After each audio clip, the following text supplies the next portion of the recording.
Bonjour, je m'appelle Chloé. Si vous m'aviez dit il y a un an que je serais assise sur le canapé de mon salon à Annecy, en train de regarder ma propre mère et ma sœur se faire emmener menottée pendant que ma fille nouveau-née luttait pour sa vie dans une couveuse, je vous aurais traité de fou. Mais la vie a une façon tordue de vous montrer les monstres qui se cachent derrière les visages des personnes que vous aimez le plus. J'étais enceinte de 8 mois et 10 jours, rayonnante et riant à ma propre fête prénatale quand l'inimaginable s'est produit. Une casserole de lait bouillant et brûlant a été délibérément versée directement sur mon ventre de femme enceinte, m'envoyant m'écraser violemment contre le bord tranchant de l'îlot central de ma cuisine. Alors que je perdais les os au milieu de flaques de sang et de liquide bouillant sur le sol, j'ai levé les yeux à travers mes larmes et je n'ai vu aucun remords dans les yeux de ma mère, seulement une cupidité écœurante et vicieuse pour une poignée de diamants. Mon propre père se tenait figé dans un coin, trop terrorisé par ça. Femme toxique pour lever le petit doigt afin de sauver sa fille mourante. Il pensait m'avoir détruite, et il pensait s'en tirer à bon compte. Mais ce que j'ai fait ensuite, depuis les confins de mon lit d'hôpital et à travers l'objectif froid d'une liaison vidéo judiciaire, a démantelé leur vie si complètement qu'ils se sont retrouvés avec absolument rien. Avant de vous raconter le reste de cette histoire déchirante et comment j'ai obtenu mon ultime vengeance calculée, je veux vous demander quelque chose. J'adore lire vos commentaires et savoir qui me soutient dans cette épreuve. Prenez une seconde dès maintenant pour laisser un commentaire ci-dessous. Depuis quel endroit dans le monde regardez-vous cette vidéo? Et quelle heure est-il chez vous en ce moment? Cela me fait vraiment chaud au cœur de voir jusqu'où mon histoire voyage et d'où vous vous connectez toutes et tous avec moi. Revenons à la façon dont ce cauchemar a réellement commencé. J'ai toujours eu le cœur sur la main. Mon mari Julien et moi avions construit une vie paisible en Haute-Savoie, près du lac. Quand nous avons découvert que j'étais enfin enceinte après des années d'essai, c'était comme si notre rêve devenait réalité. Mais notre bonheur a été assombri par la perte récente du père de Julien. Quelques mois auparavant, sur son lit de mort, il avait placé un écrin en velours dans mes mains. À l'intérieur se trouvait le trésor le plus précieux de sa famille, un collier de diamants anciens et sa bague assortie, transmis de génération en génération. Ce n'était pas seulement une fortune. Cela portait l'héritage de sa famille. Regardant mon ventre s'arrondir, il a murmuré, « Chloé, c'est pour ma petite fille. Garde-le à l'abri du monde. » J'ai promis que je le ferais. J'ai enfermé les bijoux dans un coffre-fort dissimulé dans la coiffeuse de notre chambre parentale et j'ai cru qu'ils étaient en sécurité. Ce que je n'avais pas réalisé, c'est que le véritable danger ne venait pas de l'extérieur. Il était déjà assis à ma table à manger, souriant tout en complotant ma perte. Pour comprendre ce qui s'est passé ensuite, vous devez comprendre ma famille. Ma mère, Béatrice, et ma petite sœur, Léa, jugeaient tout par l'argent. D'aussi loin que je me souvienne, je n'étais pas simplement une fille ou une sœur pour elle. J'étais un filet de sécurité, un fonds d'urgence, un distributeur automatique qui ne s'arrêtait jamais de fonctionner. Quand Julien et moi avons acheté notre maison à Annecy, la première réaction de ma mère n'a pas été la joie. En regardant la maison, elle a dit, « Ça doit être agréable d'avoir un mari qui a les moyens de se payer une immense terrasse en bois pendant que ta propre mère roule dans une vieille Peugeot dont le moteur tousse. » C'était le résumé parfait de notre relation en une seule phrase. Chaque succès que Julien et moi obtenions par notre travail acharné était perçu comme quelque chose dont elle méritait une part. Léa était l'enfant chéri de Béatrice. Elle adorait un style de vie luxueux qu'elle ne pouvait absolument pas se permettre. Chaque fois que ses dettes s'accumulaient ou qu'elle prenait du retard sur son loyer, Béatrice venait me voir en larmes. « C'est ta petite sœur, Chloé. » sanglotait-elle. « Si tu ne paies pas son propriétaire, elle va se retrouver à la rue. Comment peux-tu dormir dans ton grand lit chaud en sachant que ta propre chair et ton propre sang souffrent ? Et parce que je les aimais, et parce que je croyais naïvement que la générosité pouvait acheter l'affection sincère d'une famille, je payais. Je payais les réparations de la voiture de Léa. Je réglais les factures d'électricité impayées de Béatrice. En l'espace de 5 ans, Julien et moi avons englouti des dizaines de milliers d'euros pour les maintenir à flot, même quand cela signifiait restreindre notre propre budget. Mais mon père, Bernard, était peut-être la partie la plus tragique de cette équation toxique. Bernard n'était pas un homme foncièrement mauvais, mais sa lâcheté le rendait tout aussi dangereux que Béatrice. Il avait passé des décennies à se faire rabaisser et tyranniser verbalement par ma mère. Il avait complètement abandonné toute colonne vertébrale juste pour maintenir la paix dans sa propre maison. Chaque fois que je le prenais à part pour lui dire « Papa, tu dois empêcher maman d'encourager les dépenses de Léa, ça nous épuise tous », il baissait les yeux vers ses chaussures, soupirait profondément et murmurait « Tu sais comment est ta mère, Chloé. C'est juste plus facile de lui donner ce qu'elle veut. S'il te plaît, ne fais pas de vagues. » Il choisissait son propre confort plutôt que la protection de sa fille, encore et encore. Au moment où le père de Julien est décédé et m'a laissé cet héritage de diamants anciens inestimables, la cupidité de Béatrice et de Léa est passée à la vitesse supérieure. Elles n'ont pas vu un magnifique héritage familial destiné à ma fille à naître. Elles ont vu un énorme pactole. Béatrice a commencé à lancer des sous-entendus lourds et étouffants à chaque dîner de famille, disant des choses comme « une antiquité comme celle-là ne devrait pas juste dormir dans une boîte sombre, Chloé. Léa a une soirée de gala qui approche, elle devrait le porter. Ou mieux encore, tu devrais nous laisser le faire expertiser. Tu n'apprécies même pas la haute joaillerie. » J'ai tracé une limite stricte. Je leur ai dit calmement, mais fermement, que ces diamants étaient un cadeau sacré de mon défunt beau-père, et qu'ils resteraient enfermés jusqu'à ce que ma fille soit en âge d'en hériter. Je pensais que l'affaire s'arrêterait là. Je pensais que même des personnes aussi cupides que Béatrice et Léa respecteraient les dernières volontés d'un mourant et la sécurité d'une femme enceinte. J'avais tout faux. Le jour de ma fête prénatale est arrivé, et notre maison s'est remplie de magnifiques décorations pastel, d'une musique douce et des rires de nos amis proches et voisins. J'étais exactement à 8 mois et 10 jours de grossesse. Mon corps était lourd, mais mon cœur se sentait plus léger qu'il ne l'avait été depuis très longtemps. Julien était le parfait hôte, resservant à boire, plaisantant avec nos voisins, et gardant un œil protecteur sur moi. Bien que connaissant la nature cupide de ma mère et de ma sœur, je leur avais tendu une branche d'olivier et les avais invités, ainsi que mon père. C'était une étape familiale importante, et je voulais désespérément croire que l'arrivée imminente d'une petite fille innocente pourrait enfin apporter un peu de chaleur authentique dans leur cœur glacé. En fin d'après-midi, la fête touchait à sa fin. Quelques invités s'attardaient sur la terrasse à l'avant, et Julien est sorti pour aider l'un d'eux, nos voisins âgés, à descendre les marches et pour verrouiller le portail électrique. J'ai senti une soudaine fatigue m'envahir. J'ai donc décidé de m'éclipser à l'étage dans notre chambre pour attraper un gilet de maternité propre et prendre un moment de calme.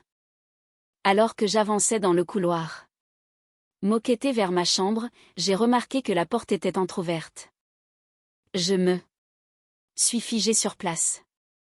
De faibles chuchotements étranges provenaient de l'intérieur.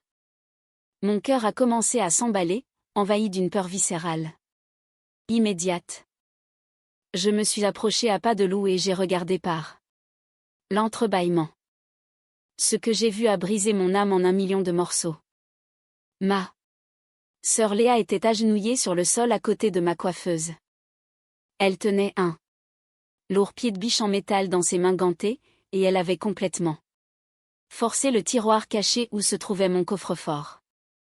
Le coffre était grand. Ouvert, sa serrure numérique contournée ou brisée.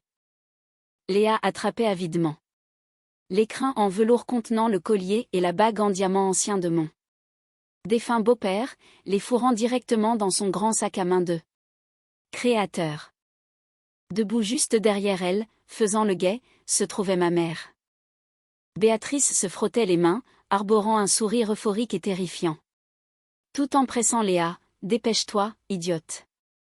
Si Julien rentre, on est coincé. Prends la bague. Ça suffira à éponger toutes tes dettes. » L'adrénaline a afflué dans mes veines, balayant toute ma fatigue physique. La rage, pure et absolue, a pris le dessus.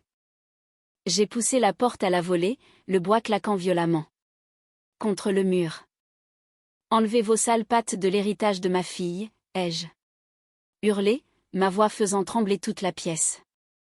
Léa a haleté, laissant tomber le pied de biche sur le parquet avec un bruit métallique assourdissant.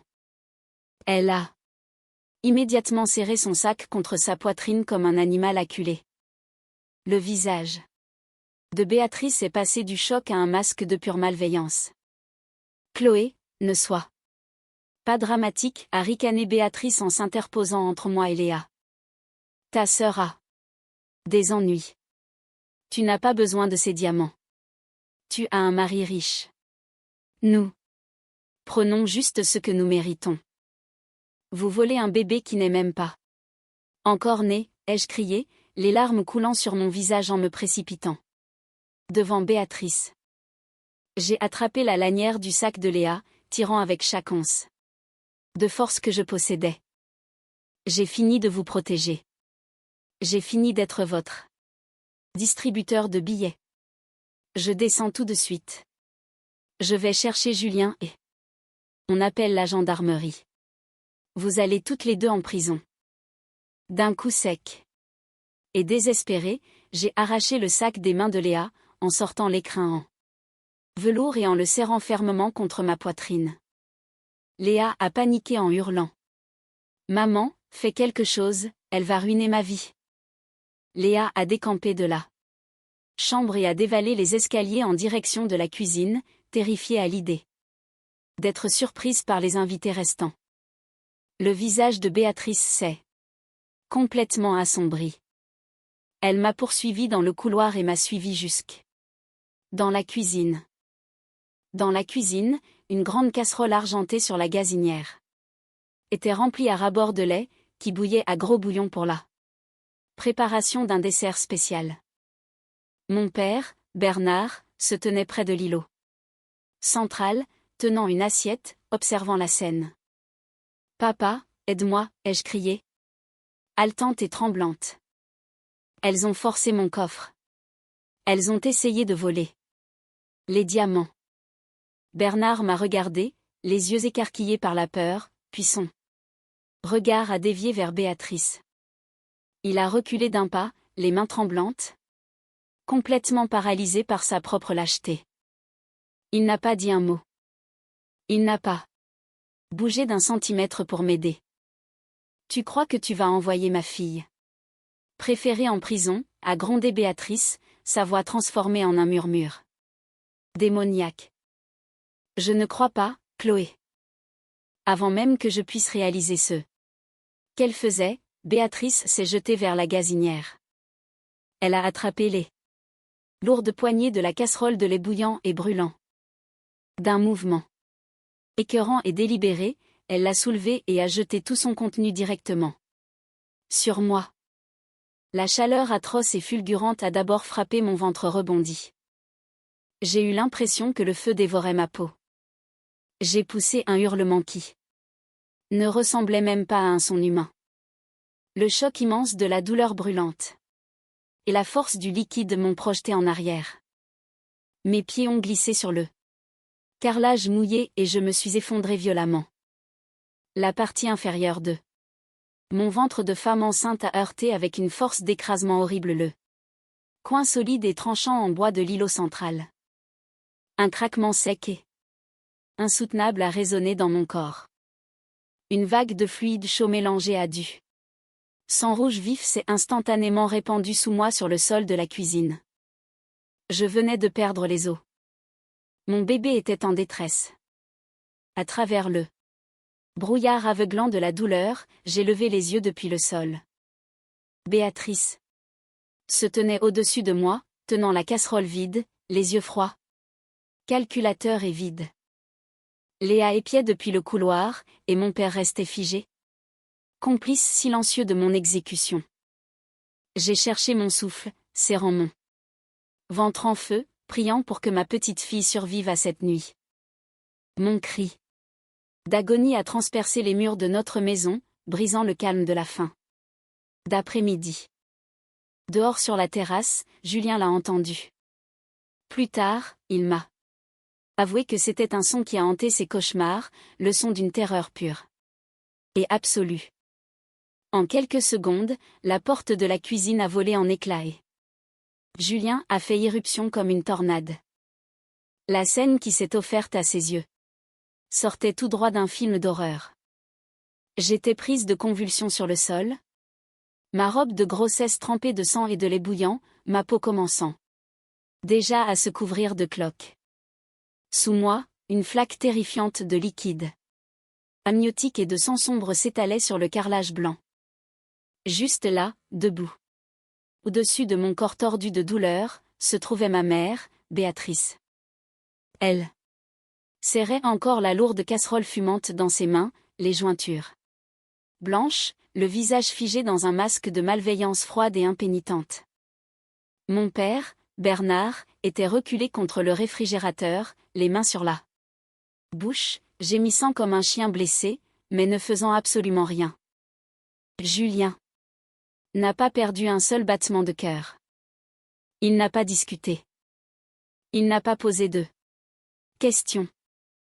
Il s'est laissé tomber à genoux à côté de moi, ses mains tremblant violemment en touchant mon visage. Chloé, Chloé, regarde-moi, reste avec moi. A-t-il pleuré, la voix brisée par un mélange de terreur et de fureur.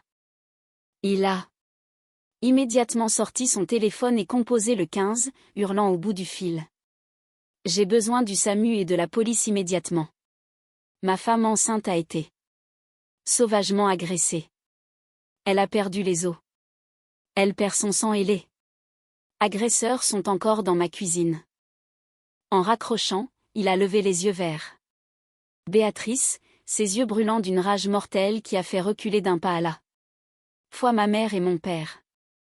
Si elle perd ce bébé ou s'il lui arrive quoi que ce soit, a chuchoté Julien, sa voix tremblante d'un calme terrifiant, je m'assurerai personnellement que vous passiez le reste de vos misérables vies à pourrir dans une cellule en béton. En moins de 8 minutes, les sirènes hurlaient dans notre rue. Les gyrophares bleus des véhicules de la police nationale et de l'ambulance du SAMU ont illuminé les fenêtres de notre cuisine. Les ambulanciers se sont précipités à l'intérieur avec un brancard. Ils ont immédiatement découpé le tissu brûlé de ma robe, appliquant des pansements hydrogel rafraîchissant sur les graves brûlures au 2e degré de mon abdomen tout en vérifiant le rythme cardiaque de mon bébé. Le rythme cardiaque de l'enfant chute rapidement, elle est en grave détresse fœtale, a crié le médecin urgentiste en me soulevant sur le brancard. Nous devons y aller tout de suite. Préparez le bloc pour une césarienne d'urgence. Pendant qu'il m'évacuait, les policiers sont entrés. Julien a pointé directement Béatrice et Bernard du doigt. La caméra de vidéosurveillance au-dessus des placards avait tout enregistré. Julien a aboyé au chef de patrouille, cette femme a jeté du lait bouillant sur ma femme et cet homme a regardé et l'a aidé à dissimuler ça. Les policiers n'ont pas hésité. Ils ont plaqué Béatrice contre le plan de travail, lui forçant les bras dans le dos et ont fait cliqueter les menottes métalliques froides autour de ses poignets. Elle a commencé à hurler, c'est elle qui a attaqué ma fille en premier, elle ment. Mais ils l'ont ignorée, là.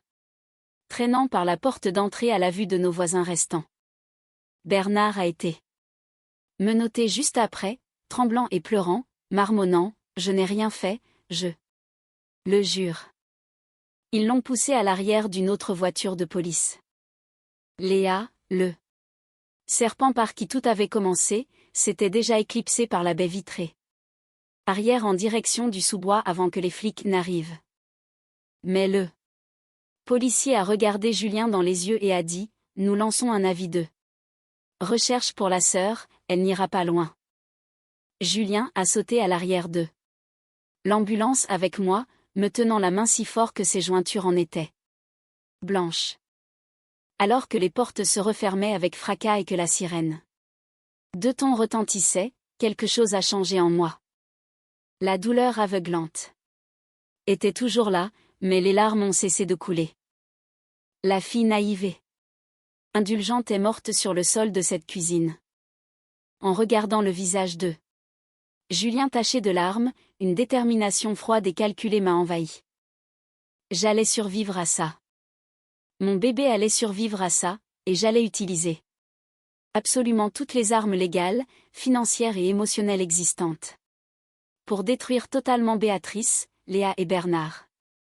Les portes des urgences de l'hôpital d'Annecy se sont ouvertes à la volée, et j'ai été emporté dans un tourbillon de lumières fluorescentes aveuglantes, de médecins qui criaient et du contact froid des instruments chirurgicaux. La douleur dans mon abdomen était un feu blanc et aveuglant, mais mon esprit est resté verrouillé dans cette nouvelle clarté glaciale. Je me souviens de l'anesthésiste plaçant un masque sur mon visage, me disant de compter à rebours à partir de 10. Ma dernière pensée avant de glisser dans l'inconscience n'a pas été une prière pour ma propre vie. C'était une supplique féroce et désespérée pour la survie de ma fille et la promesse silencieuse d'une ruine absolue pour les monstres qui m'avaient mise dans cet état. Quand j'ai enfin rouvert les yeux des heures plus tard, le brouillard de l'anesthésie s'est lentement dissipé pour révéler Julien assis à mon chevet. Ses yeux étaient injectés de sang, son visage pâle et tiré. Mais au moment où il a vu mes yeux ouverts, un sanglot étouffé s'est échappé de sa gorge. Il s'est penché, pressant son front contre le mien. Elle est en vie. Chloé, a-t-il murmuré, ses larmes chaudes coulant sur ma joue. Notre petite fille est en vie. Elle est toute petite, mais c'est une battante. Parce qu'elle était née à exactement 8 mois et 10 jours, notre fille, que nous avons prénommée Mia, était grande prématurée. Le choc contre l'îlot central avait provoqué un décollement placentaire partiel, coupant son oxygène. La brillante équipe médicale l'avait mise au monde juste à temps via une césarienne d'urgence. Mia a été immédiatement transférée dans le service de réanimation néonatale, branchée à un enchevêtrement de fils minuscules, de moniteurs et d'un appareil respiratoire à l'intérieur d'une couveuse en verre stérile pour aider ses poumons sous-développés à respirer. Quant à moi, le tribut physique était atroce. Le lait bouillant avait infligé de vastes brûlures au 2e degré sur tout mon abdomen, nécessitant des pansements spécifiques à la sulfadiazine argentique, de lourds antibiotiques pour prévenir l'infection et une routine quotidienne épuisante de soins des plaies. Conformément aux protocoles médicaux stricts pour les traumatismes maternels sévères et les naissances prématurées, le personnel hospitalier a refusé de nous laisser sortir. Nous avons passé 3 longues semaines émotionnellement épuisantes dans cet hôpital. Chaque jour, Julien me poussait en fauteuil roulant dans le long couloir jusqu'à la réanimation néonatale pour que je puisse presser mes mains contre le verre chaud de la couveuse de Mia, regardant sa minuscule poitrine se soulever et s'abaisser. Mais nous n'avons pas gaspillé une seule minute de ce temps à pleurer. Pendant que mon corps guérissait, Julien et moi construisions une forteresse juridique. Nous avons engagé le cabinet d'avocats pénalistes et civilistes le plus agressif et le plus réputé de la région. Notre première arme, et la plus puissante, était la caméra de sécurité cachée que Julien avait installée au-dessus des placards de la cuisine un an plus tôt pour protéger la maison. Les images étaient immaculées, en haute définition, et absolument accablantes. Elles montraient toute la séquence. Léa dévalant les escaliers avec les diamants anciens volés, moi tenant l'écrin en velours, ma mère Béatrice soulevant délibérément la casserole de lait bouillant et la lançant sur mon ventre avec la claire intention de blesser. Et mon père Bernard reculant, choisissant de regarder sa fille s'effondrer d'agonie plutôt que d'intervenir. Au 10e jour de mon séjour à l'hôpital, notre avocat est entré dans ma chambre avec un sourire vif et satisfait. La police avait enfin attrapé Léa. Elle s'était planquée dans l'appartement d'une amie de fac à Lyon, pensant pouvoir faire profil bas jusqu'à ce que la tempête se calme. Mais la police a retracé les signaux de son téléphone, exécuté un mandat d'arrêt et l'a traînée dehors devant toute la résidence. Elle a été placée en garde à vue pour volant, réunion, violation de domicile et association de malfaiteurs. Avec tous les 3 derrière les barreaux en attendant leur comparution, je me suis assise dans mon lit d'hôpital et j'ai regardé notre équipe juridique. Je ne veux aucune négociation de peine, leur ai-je dit, ma voix totalement dénuée d'émotion. Je ne veux aucune clémence et je ne veux pas d'excuses. Je veux la peine maximale que la justice française autorise. Et ensuite, je veux les dépouiller de chaque centime qu'ils ont un jour touché. Le jour du procès au Assise est arrivé, mais je n'étais pas à l'intérieur de la froide et imposante salle du tribunal judiciaire. Mes graves brûlures guérissaient encore sous d'épais pansements, et mon système immunitaire était fortement compromis par le traumatisme. Plus important encore, Mia venait de sortir du service de néonatologie, et elle nécessitait une surveillance 24 heures sur 24. Reconnaissant ces circonstances médicales extraordinaires, le président du tribunal m'a accordé une disposition légale exceptionnelle. J'ai été autorisé à livrer ma déclaration de victime et mon témoignage final en direct via une liaison vidéo sécurisée en haute définition depuis le confort de mon propre salon. J'étais assise sur mon canapé, berçant une Mia endormie dans mes bras, avec Julien fermement assis à mes côtés. Sur le grand écran devant nous, la salle d'audience a pris vie. J'ai vu le banc des accusés et mon estomac s'est retourné. Ils étaient assis là. Béatrice, Léa et Bernard. Sans son maquillage coûteux et ses vêtements de créateur, Béatrice ressemblait à une vieille femme frêle et aigrie. Léa pleurait de façon hystérique, la tête enfouie dans ses mains, tandis que Bernard fixait le sol d'un regard vide. L'image de la défaite absolue. Quand le juge a appelé mon nom, la caméra s'est braquée entièrement sur moi. J'ai regardé directement dans l'objectif, établissant un contact visuel direct avec le juge, les jurés et les 3 monstres qui avaient tenté de détruire ma famille. Ma voix n'a pas tremblé. Je n'ai pas versé une seule larme. J'ai parlé avec une sérénité froide et terrifiante qui a réduit la salle d'audience entière au silence. Monsieur le Président, ai-je commencé, ma voix résonnant dans les haut-parleurs du tribunal. Les personnes assises sur ce banc ne sont pas ma famille. Ce sont des prédateurs qui se sont cachés derrière le titre sacré de parents par le sang. Pendant des années, je leur ai offert un refuge, j'ai payé leurs dettes et j'ai nourri leur cupidité insatiable. Et comment m'ont-ils remboursé? En s'introduisant par effraction chez moi, en tentant de voler l'héritage sacré de mon défunt beau-père, et en jetant Délibérément du lait bouillant sur mon ventre de femme enceinte de 8 mois. Je me suis légèrement penchée vers la caméra, l'inclinant juste assez pour que toute la salle d'audience puisse voir les bords des cicatrices de brûlures épaisses et affreuses qui remontaient sur mon abdomen, juste à côté d'eux. La cicatrice rose et fraîche de ma césarienne d'urgence.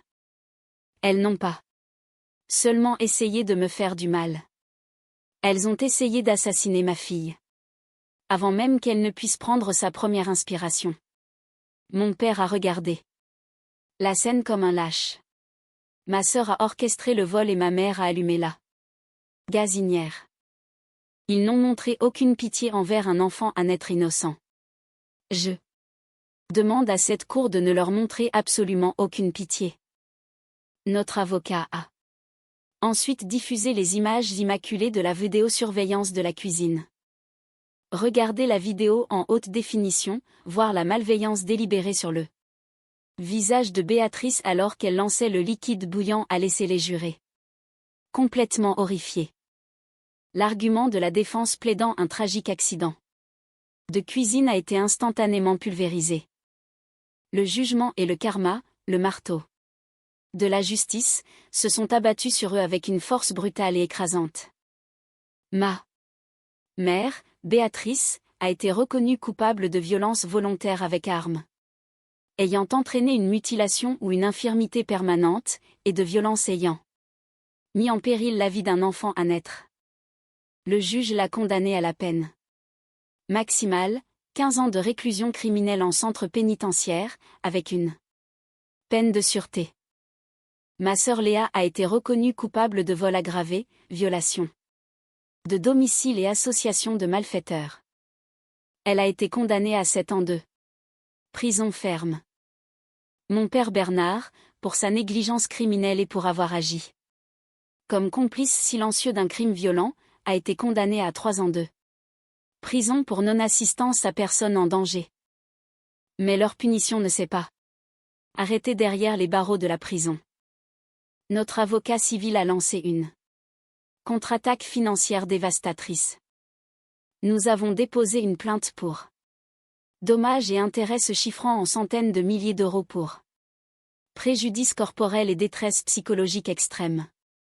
Parce que la condamnation pénale était si indiscutable, le tribunal a immédiatement statué en notre faveur. La justice a ordonné la saisie de tous les comptes bancaires de Béatrice et de Léa pour payer les factures médicales des traitements de mes brûlures et du séjour prolongé de Mia en néonatologie. Le tribunal a ordonné la saisie immobilière et la vente aux enchères publiques de la maison familiale de Béatrice et Bernard. Ils ont été laissés complètement, totalement ruinés. Ils ont perdu leur liberté, leur réputation, leur famille, et chaque centime en leur possession.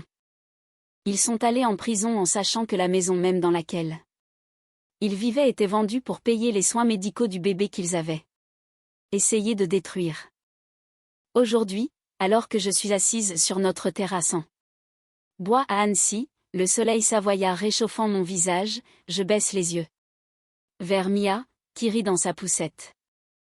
Julien sort, me tend une tasse de thé chaud et dépose un baiser sur mon front.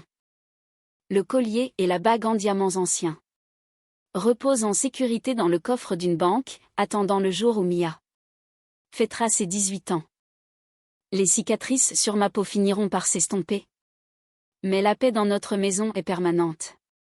Le feu de leur propre cupidité les a complètement consumés, ne laissant rien d'autre que des cendres. Tandis que Julien, Mia et moi sommes enfin en sécurité, entiers, et magnifiquement libres. En étant assise ici aujourd'hui avec ma fille Mia, en sécurité dans mes bras, je réalise que les liens du sang ne font pas une famille. L'amour, le respect et la protection le font. J'ai dû traverser la trahison la plus atroce de ma vie pour enfin comprendre que l'on ne peut pas guérir la cupidité de quelqu'un d'autre avec sa propre gentillesse. Le karma est venu frapper Béatrice, Léa et Bernard. Parce que la justice trouve toujours un moyen, même quand elle doit abattre les murs de votre propre maison. Mais maintenant, je veux me tourner vers vous. En regardant tout ce que j'ai traversé, pensez-vous que j'ai pris la bonne décision en coupant les ponts si radicalement et en poussant pour obtenir la peine légale la plus lourde possible? Laissez un commentaire ci-dessous et donnez-moi votre avis. Je les lis absolument tous. Et si vous avez appris quelque chose de précieux à travers mon histoire aujourd'hui, s'il vous plaît, abonnez-vous et activez la cloche pour nous rejoindre quotidiennement. Merci d'être à mes côtés.